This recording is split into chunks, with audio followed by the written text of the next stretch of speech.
Assalamu alaikum. My name is Shabaz Jafar Kalandari, serving as chemistry lecturer in City College, Multan.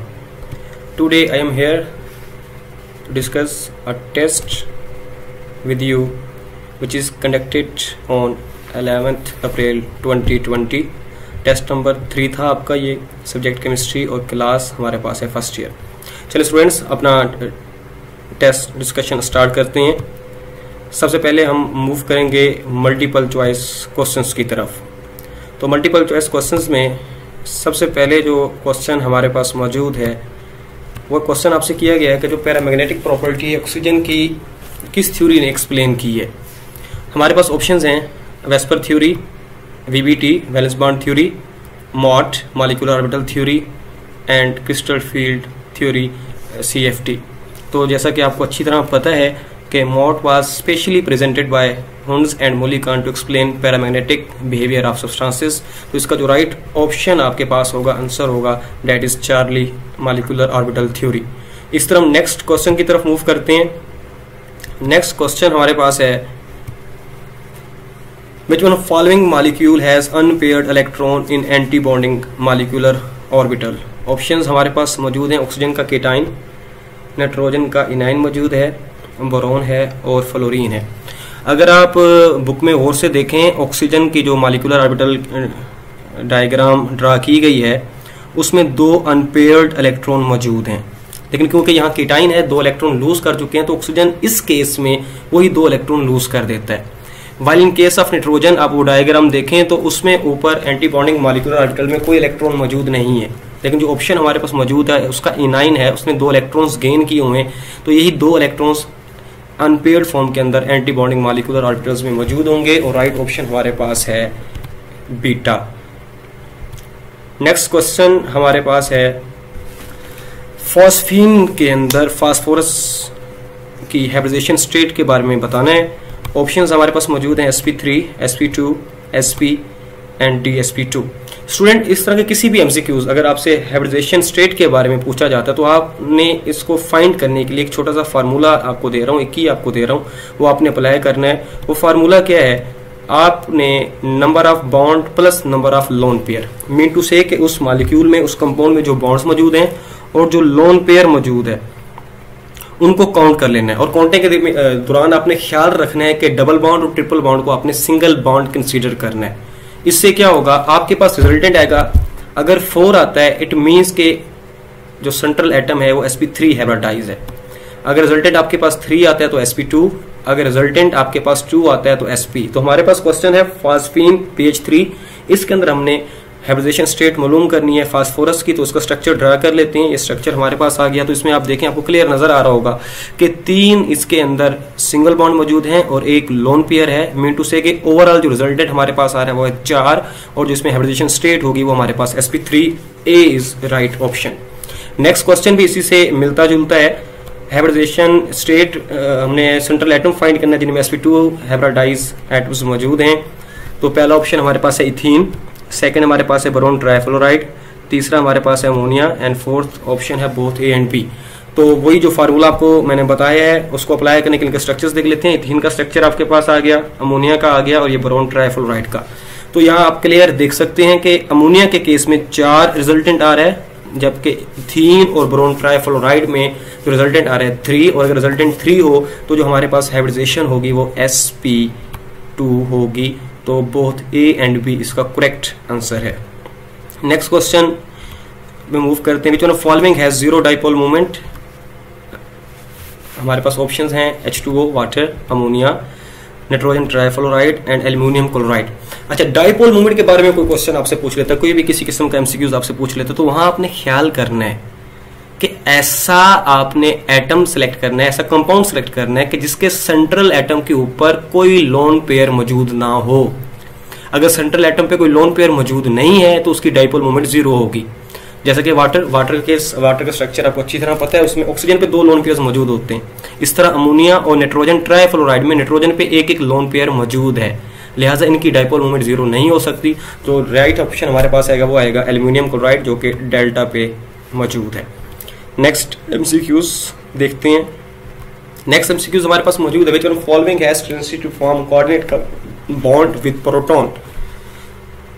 तो इसमें जो options हमारे पास हैं, boron trifluoride, ammonia, aluminium chloride, both B and C. अब coordinate covalent bond बनाने के लिए लाजमी है हाइड्रोजन प्रोटॉन के साथ कि वो अपना इलेक्ट्रॉन पेयर से डोनेट करे। इलेक्ट्रॉन पेयर कब डोनेट कर सकेगा? जब उसके पास इलेक्ट्रॉन का पेयर होगा।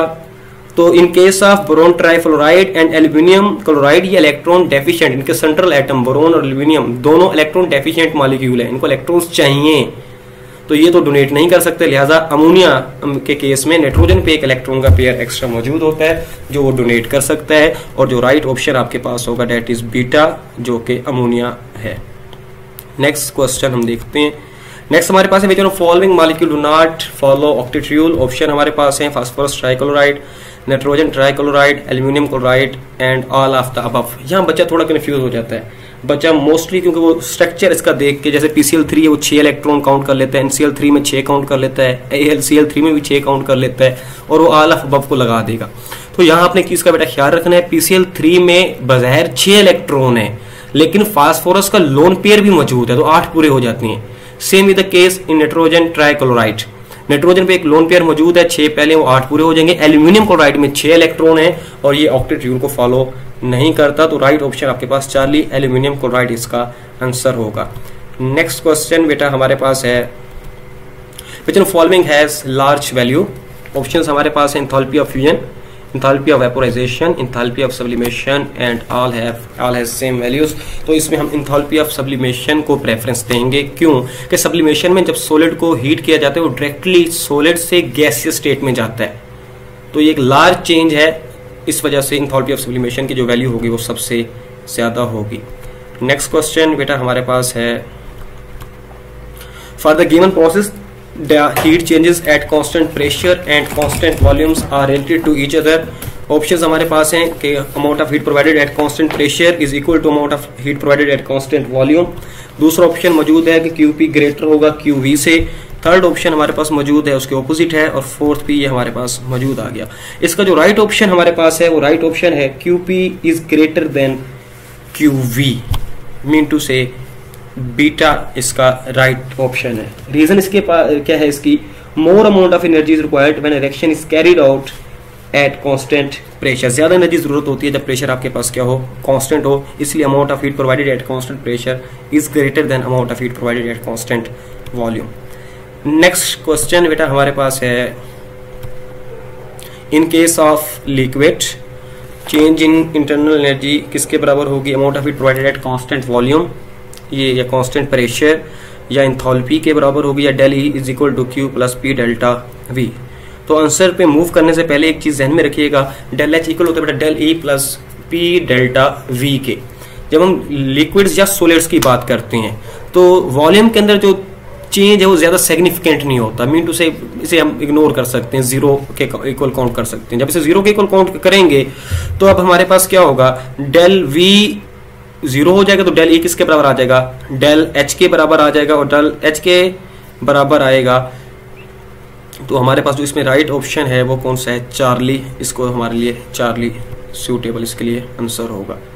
नेक्स्ट बेटा हमारे पास है 1 kilo is equal to, exercise का ये एमसीक्यूज है। इसमें हमारे पास क्या होगा, ऑप्शन मौजूद है 4.184 जूल, 0.4184 जूल, 41.84 जूल और 418.41 जूल। तो इसका सिंपल सा बेटा आंसर एक्सरसाइज में मौजूद है, 1 किलो इक्वल होता है 4184 जूल के इक्वल।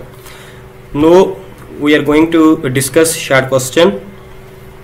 पहला जो हमारे पास शॉर्ट क्वेश्चन है, 3 स्पीशीज हमें दी गई हैं, एजोनाइट दिया गया है, अमोनिया और अमोनियम आयन, और उनके बॉन्ड एंगल्स दिए गए हैं। तो क्वेश्चन आपसे पूछा गया है कि इनमें बॉन्ड एंगल्स डिफरेंट क्यों हैं, उसका हमने जवाब देना है। तो आंसर की तरफ बेटा मूव करते हैं। एक चीज ध्यान में रखिएगा, जितने ज्यादा लोन पेयर होंगे उतना कम बॉन्ड एंगल होगा। क्यों, ड्यू टू रिपल्शन। तो आप एजोनाइट का स्ट्रक्चर ड्रा कर दें, अमोनिया का स्ट्रक्चर ड्रा कर दें, और साथ ही आप अमोनियम आयन का स्ट्रक्चर ड्रा कर ले। ये आपको क्लियर नजर आ रहा होगा कि एजोनाइट के केस में 2 लोन पेयर मौजूद है, इसलिए इसका बॉन्ड एंगल कम है, 105 डिग्री है। अमोनिया के केस में 1 लोन पेयर मौजूद है, जिसकी वजह से उसका बॉन्ड एंगल थोड़ा ज्यादा है, that is 107.5। In case of ammonium ion कोई लोन पेयर मौजूद नहीं है, तो उसका बॉन्ड एंगल सबसे ज्यादा है, that is of 109.5 degree. Next बेटा शॉर्ट क्वेश्चन हमारे पास है, what is the effect of hybridisation on bond length. Hybridisation में के इफेक्ट के डिस्कस करें तो जितना ज्यादा बेटा आपके पास एस कैरेक्टर होगा उतना कम बॉन्ड की लेंथ होगी। उसकी रीजन क्या है, क्योंकि जो एस का रेडियस है वो स्मॉल है एज कंपेयर टू पी। जो रेडियस पी का अगर पी की कंट्रीब्यूशन ज्यादा होगी तो लेंथ ज्यादा होगी, अगर पी की कंट्रीब्यूशन कम है तो उसकी लेंथ भी क्या होगी, कम होगी। अब जैसे जैसे एस की कंट्रीब्यूशन बढ़ती जाती है तो पी की कंट्रीब्यूशन कम होती जाती है, तो एस की कंट्रीब्यूशन बढ़ने से ओवरऑल जो बॉन्ड लेंथ है वो आपके पास रिड्यूस होती है। और ऐसा क्यों होता है, क्योंकि एस का साइज स्मॉल है। फॉर एग्जांपल इथीन और इथाइन की मैं बात कर लेता हूं। इथेन में कार्बन कार्बन जो बॉन्ड लेंथ है that is of 154 picometre, ethene में 134 पिकोमीटर और इथाइन में 120 पिकोमीटर। रीजन क्या है इसके पीछे, जैसे मैंने थोड़ी देर पहले बताया कि जितना कम एस कैरेक्टर होगा उतनी ज्यादा बॉन्ड लेंथ होगी। इथेन में 25% एस कैरेक्टर है, इथीन में 34.34% एस कैरेक्टर है और इथाइन में 50% एस कैरेक्टर है। तो आप ये वाज़े आपको नजर आ रहा है कि जैसे जैसे एस कैरेक्टर बढ़ता जा रहा है वैसे वैसे बॉन्ड लेंथ कम होती जा रही है। तो ये इफेक्ट ऑफ हाइब्रिडाइजेशन है on the bond length. Next question बेटा हमारे पास मौजूद है, रीजन बतानी है कि जनाब जो अमोनियम की फॉर्मेशन हो जाती है या हाइड्रोनियम आयन की फॉर्मेशन हो जाती है तो जो डिफरेंस है between coordinate covalent bond and covalent bond वो खत्म हो जाता है। उसकी रीजन क्या है, तो उसकी बेटा रीजन ये है कि तमाम की तमाम बॉन्ड लेंथ्स इक्वल होती हैं। नो डाउट कि इनकी फॉर्मेशन डिफरेंट है, कोवेलेंट बॉन्ड और तरह बनता है, कोऑर्डिनेट कोवेलेंट बॉन्ड और तरह बनता है, लेकिन जब ये बॉन्ड बन जाता है तमाम की तमाम बॉन्ड लेंथ्स इक्वल होती हैं और तमाम के तमाम बॉन्ड्स के अंदर 75% कोवेलेंट कैरेक्टर है और 25% कोऑर्डिनेट कोवेलेंट कैरेक्टर है। तो 75% कोवेलेंट कैरेक्टर है, इसलिए हम सारे बॉन्ड्स को कोवेलेंट बॉन्ड कंसीडर करते हैं। नेक्स्ट क्वेश्चन हम देखते हैं बेटा। नेक्स्ट क्वेश्चन हमारे पास है, मॉट इज सुपीरियर टू वीबीटी। बड़ा सिंपल से इसका आंसर है कि वीबीटी एक अच्छा रोल प्ले करती है just to understand, just to explain chemical bonding, लेकिन वीबीटी पैरामैग्नेटिक बिहेवियर को एक्सप्लेन नहीं करती। लेकिन जब हम मॉट की बात करें, मॉट में क्या होगा, वो केमिकल बॉन्डिंग को भी एक्सप्लेन करती है और साथ के साथ पैरामैग्नेटिक बिहेवियर को भी एक्सप्लेन करती है। यही रीजन है कि मॉट सुपीरियर है किससे, वीबीटी से, because of it explains both chemical bonding as well as paramagnetic behaviour.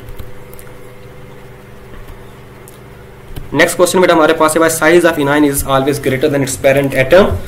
तो पहले हमने सिंपल लिख दिया कि रेडियस हमेशा इनाइन का ग्रेटर होता है उसके पेरेंट एटम से। रीजंस क्या हैं, पहली रीजन बेटा आपने बताना है कि इनाइन को, आपको पता है कि इनाइन की जो फॉर्मेशन है it is due to gain of electron. जब कोई एटम इलेक्ट्रॉन गेन करता है तो इनाइन की फॉर्मेशन होती है। जैसे एटम इलेक्ट्रॉन गेन करेगा न्यूक्लियर चार्ज डिक्रीज हो जाता है, शील्डिंग इफेक्ट बढ़ जाता है, न्यूक्लियर चार्ज डिक्रीज हो जाता है। जब न्यूक्लियर चार्ज डिक्रीज होगा बेटा, अंडरस्टूड सी बात है, एनालिटिक रेडियाई इंक्रीज हो जाएगा। एग्जांपल आपने लाजमी देनी है, कोई भी शॉर्ट क्वेश्चन करें जहां उसका एग्जांपल हो लाजमी दिया करें। Size of chlorine atom is 99 picometre और जो उसका इनाइन है क्लोराइड आइन उसका 181 पिकोमीटर है। नेक्स्ट शॉर्ट क्वेश्चन बेटा हमारे पास है, dipole moment of CO2 0 but water is of 1.85 d by y. इसकी रीजन बेटा अभी थोड़ी देर पहले मैं जब MCQs आपको करवा रहा था तो मैंने कहा स्ट्रक्चर ड्रा कर लिया करें। स्ट्रक्चर में देखें कि अगर कोई लोन पेयर मौजूद है तो उसकी जीरो डाइपोल मोमेंट नहीं हो सकती। तो कार्बन डाइऑक्साइड का स्ट्रक्चर देखें और वाटर का स्ट्रक्चर देखें। इन केस ऑफ कार्बन डाइऑक्साइड दो ऑक्सीजन एटम्स ऑपोजिट डायरेक्शंस में अटैच हैं, दे cancel the effect of each other, that's why it's dipole moment is 0। But in case of water आप देखें दो लोन पेयर मौजूद हैं, उसकी परफेक्ट ज्योमेट्री नहीं है जिसकी वजह से उसकी जो डाइपोल मोमेंट है that is of 1.85 dy। Next simple सा क्वेश्चन बेटा, define electronegativity and coordinate covalent bond. Electronegativity क्या है, बेसिकली एबिलिटी है, ताकत है, पावर है किसी भी एटम की क्या करने के लिए, इलेक्ट्रॉन्स को अपनी तरफ खींचने की। ability of an atom to attract shared pair of electrons towards itself is called electronegativity। Examples में सबसे जो हाईएस्ट इलेक्ट्रोनेगेटिविटी बेटा फ्लोरीन की है 4.0 और सबसे लो जो इलेक्ट्रोनेगेटिविटी है वो सीजियम की है that is of 0.7। Coordinate covalent bond क्या है, the bond between two atoms when shared pair of electron is donated by one of the bonded atom is called coordinate covalent bond. इसमें होता है क्या कि एक इलेक्ट्रॉन का पेयर एक कंपाउंड डोनेट करता है और दूसरा उसे क्या करता है, एक्सेप्ट करता है। तो इसमें एक डोनर एटम होता है, एक एक्सेप्टर एटम होता है, जिसकी वजह से ये कोऑर्डिनेट कोवेलेंट बॉन्ड की फॉर्मेशन होती है। The next question is what is the difference between heat and temperature. ये डिफरेंस जब भी आपके पास है हमेशा लाइन ड्रा करके इनको डिफरेंस आपने डिफरेंशिएट करना होता है। तो पहले हम हीट की डेफिनेशन को देख लेते हैं। हीट क्या है, बेसिकली इट इज एनर्जी। जो कि ट्रांसफर होती है एक बॉडी से दूसरी बॉडी में। क्यों? Due to difference in temperature. जहां टेम्परेचर डिफरेंस होगा वहां एनर्जी ट्रांसफर होगी। वो जो एनर्जी ट्रांसफर हो रही है उसे हम हीट का नाम देते हैं। जैसे मैंने प्रॉपर इसकी डेफिनेशन लिखी हुई है, the energy which is transfer from one body to another body due to difference in temperature is called heat. Usually hot object से जो कोल्ड ऑब्जेक्ट है उसकी तरफ हीट क्या करती है? ट्रांसफर होती है। और टेम्परेचर क्या? आप किसी चीज को छूते हैं, जब आपने छुआ तो आपको फील होता है कि वो गर्म है या ठंडा है, तो ये टेम्परेचर है। तो इसकी प्रॉपर डेफिनेशन आपके पास क्या बन जाएगी? डिग्री ऑफ हार्डनेस और coldness of object is called temperature. को कितना गर्म है या कितना ठंडा है, इससे आप टेम्परेचर का नाम देंगे। मजीद डिफरेंशिएट करते जाए तो हीट स्टेट फंक्शन नहीं है, टेम्परेचर स्टेट फंक्शन है। अब स्टेट फंक्शन क्या है आज के टेस्ट में मौजूद है। नेक्स्ट क्वेश्चन में आपको डिस्कस करता हूँ। हीट को हम एंथैल्पी चेंज के थ्रू मेजर करते हैं और टेम्परेचर को हम थर्मोमीटर से मेजर कर सकते हैं। और हीट को जो एक्सप्रेस किया जाता है, मेजर किया जाता है किलो जूल पर मोल में किया जाता है। और जो टेम्परेचर है उसको मेजर जो उसके स्केल है, केल्विन स्केल है, सेल्सियस है या फ़ारेनहाइट स्केल के अंदर किया जाता है। Next question is proof that del E is equal to q v. तो ये बेटा हमारे पास फर्स्ट लॉ ऑफ थर्मोडायनेमिक्स में मौजूद है। देख लेते हैं। डेल E बेटा बेसिकली बराबर होता है Q plus p delta V के। अगर वॉल्यूम चेंज ना हो, मीन टू से कि हमारे पास एसोकोरिक प्रोसेस, तो डेल वी किसके बराबर हो जाएगा? 0 के। अब ये वैल्यू पुट करते हैं, del v is equal to 0। अगर डेल वी इक्वल 0 पुट करते हैं तो पी 0 से मल्टीप्लाई होकर 0 हो जाएगा बेटा।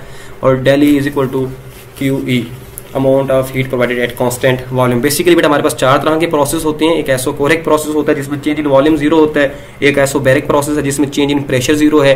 एक हमारे पास एडियाबैटिक प्रोसेस होता है जिसमें चेंज इन हीट 0 होती है। और एक हमारे पास एसोथर्मल प्रोसेस होता है जिसमें चेंज इन टेम्परेचर 0 होता है। Next question is what is state function? Give examples. State function क्या है? बेसिकली मैक्रोस्कोपिक बेटा प्रॉपर्टी है किसी भी सिस्टम की जिसकी कुछ डेफिनेट इनिशियल वैल्यूज भी होंगी और फाइनल वैल्यूज भी होंगी।